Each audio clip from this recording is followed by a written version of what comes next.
আমি মুসলিম কেন? ইসলাম ধর্ম কেন আমি মানব? ইসলাম ধর্ম সত্য, এটার প্রমাণ কি? আমি নাস্তিক হলাম না কেন? আসসালামু আলাইকুম ওয়া রাহমাতুল্লাহি ওয়া বারাকাতুহু। খুবই গুরুত্বপূর্ণ একটি ভিডিও হতে চলছে, যার মধ্যে খুবই গুরুত্বপূর্ণ কিছু কথা থাকবে। নাস্তিকরা সাধারণ মুসলমানদেরকে কিছু কিছু প্রশ্ন করে। সেক্ষেত্রে যারা নাস্তিক, এরা কিন্তু যে প্রশ্নগুলো করে এগুলো সুন্দরভাবে আগ থেকেই যাচাই বাছাই করে, এরপর গবেষণা করে, তারপরে সাধারণ মুসলমানদেরকে তারা প্রশ্নগুলো করে। তখন সাধারণ মুসলমানদেরকে যে প্রশ্নগুলো করা হয়, তারা কিন্তু তারা কিন্তু প্রস্তুতি না, তারা প্রস্তুতি নিয়ে তারপরে কিন্তু আসে নাই, যার কারণে তারা উত্তর দিতে পারে না। এখন তারা দ্বিধাদ্বন্দ্বে পড়ে যায়। এমনই আলোচনা এই ভিডিওর মধ্যে থাকবে। দয়া করে আপনারা ভিডিওটি শেষ পর্যন্ত দেখবেন, কমেন্ট করবেন এবং ভালো লাগলে লাইক করবেন, শেয়ার করে দিবেন। তো চলুন, আমি মুসলিম কেন? আমি মুসলিম এজন্যই, যেহেতু আল্লাহ পাক রব্বুল আলামিন বলেছেন ইসলামই একমাত্র শান্তির ধর্ম। ইসলাম ছাড়া যত ধর্ম আছে সমস্ত ধর্মই বাতিল। এটা কোরআনে প্রমাণিত। এবং ইব্রাহিম আলাইহিসসালাতু ওয়াসসালাম থেকে ইসলাম ধর্মের প্রচার প্রসার কিছুটা শুরু হয়েছে, এবং ইসলামের নামকরণ ইব্রাহিম আলাইহিসসালাতু ওয়াসসালাম নিজেই করেছেন। এরপর মুহাম্মদ সাল্লাল্লাহু আলাইহি সাল্লাম এই ইসলাম ধর্মটাকে ব্যাপকভাবে প্রচার করেছেন, যার কারণে আমি ইসলাম ধর্ম গ্রহণ করেছি। আমি সেই ইসলাম থেকে আমি মুসলিম। এবার আসেন, আমি মুসলিম হলাম ইসলাম থেকে, যেহেতু মুসলিম, তাহলে ইসলাম এটা সত্য ধর্ম না মিথ্যা ধর্ম, এর প্রমাণ কি?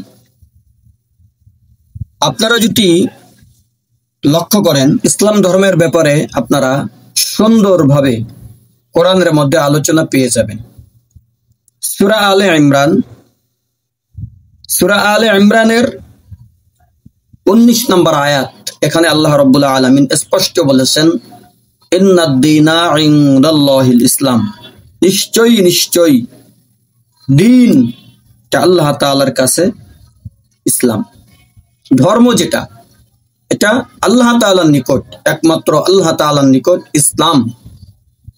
যেহেতু আল্লাহ তাআলা একমাত্র ইসলামকেই ধর্ম হিসাবে এই গ্রন্থ আল কোরআনুল কারীমের মধ্যে আল্লাহ তাআলা উল্লেখ করেছেন, এবং অন্য এক আয়াতের মধ্যে সূরা আলে ইমরানের আপনার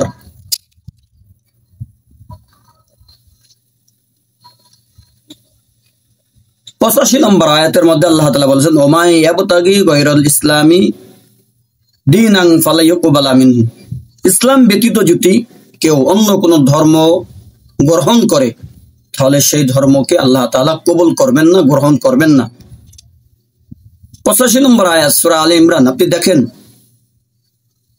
স্পষ্টভাবে আল্লাহ তাআলা এখানে লিখেছেন।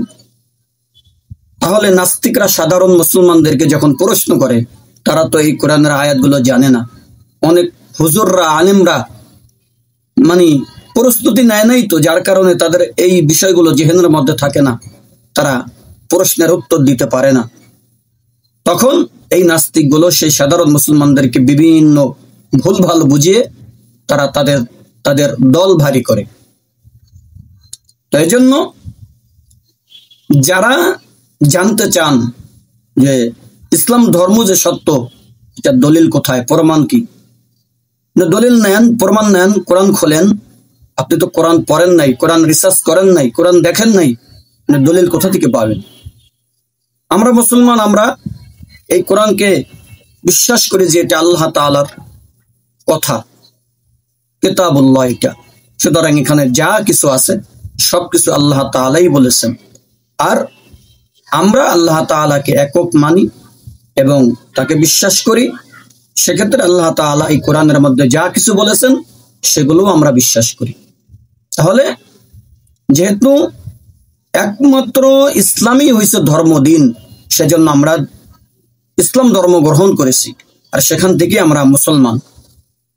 আর যেহেতু আল্লাহ তাআলা বলছেন যে ইসলাম ধর্ম ছাড়া সব ধর্মগুলো বাতিল, অন্য ধর্ম গ্রহণ করলে সেগুলোকে কবুল করা হবে না, সুতরাং এজন্য আমরা অন্য ধর্ম গ্রহণ করি না, আমরা এই ইসলাম ধর্মকেই গ্রহণ করেছি। যেহেতু আমার কাছে কোরআন স্পষ্ট, কোরআনের আয়াতগুলো স্পষ্ট, তাহলে আমি এগুলো বাদ দিয়ে কেন নাস্তিক হতে যাব? নাস্তিকদের কথা কেন মানতে যাব? প্রিয় ভাইরা, এজন্য বেশি বেশি কোরআন পড়া দরকার, কোরআন বোঝা দরকার, এবং এই নাস্তিকদের দাঁত ভাঙ্গা জবাব দেওয়া দরকার। আল্লাহ পাক রব্বুল আলামিন এমন কোন বিষয় রাখেন নাই যেগুলো কোরআনের মধ্যে আল্লাহ তাআলা না বলছেন। তবে বাহ্যিকভাবে দেখলে হবে না।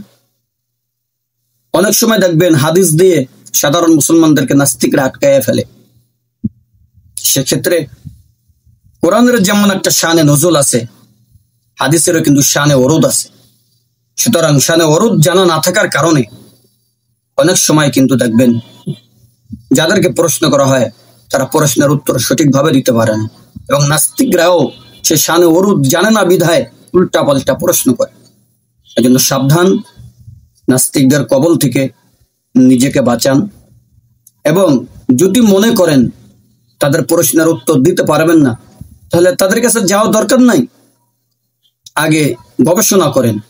যদিও যান তাহলে তাকে বলবেন, ভাই আপনি যে প্রশ্নটা করছেন, আপনি তো গবেষণা করে লেখাপড়া করে তারপরে এখানে এসে আমাকে প্রশ্ন করছেন, তাহলে আমি উত্তর দিব, আমিও সেই উত্তরটাকে সুন্দরভাবে একটু দেখি, একটু রিসার্চ করি, আমি একটু গবেষণা করি, এরপরে আপনাকে বলবো। এটা বলে তারপরে সেখান থেকে চলে আসবেন।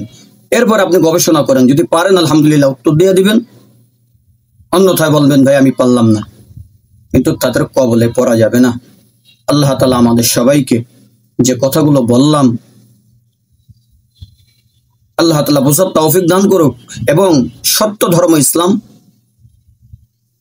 আর সেখান থেকে আমরা মুসলিম জাতি। সুতরাং নাস্তিকরা যে যত বুঝাক, যে যাই বলুক না কেন, ইসলামকে আমরা ত্যাগ করব না। ইসলামই একমাত্র শান্তির ধর্ম। ইসলাম ছাড়া যত ধর্ম আছে এর কোনো হাদিস নাই, প্রমাণ নাই, সবগুলো একেবারে আপনার কি বলবো গোজামিল হয়ে গেছে। একমাত্র ইসলামটাই শুরু থেকে নিয়ে এই পর্যন্ত ঠিক আছে এবং কিয়ামত পর্যন্ত থাকবে। আল্লাহ তাআলা আমাদের সবাইকে ইসলাম ধর্ম মেনে খাঁটি মুসলমান হয়ে এরপরে কবরে যাওয়ার তৌফিক দান করুক।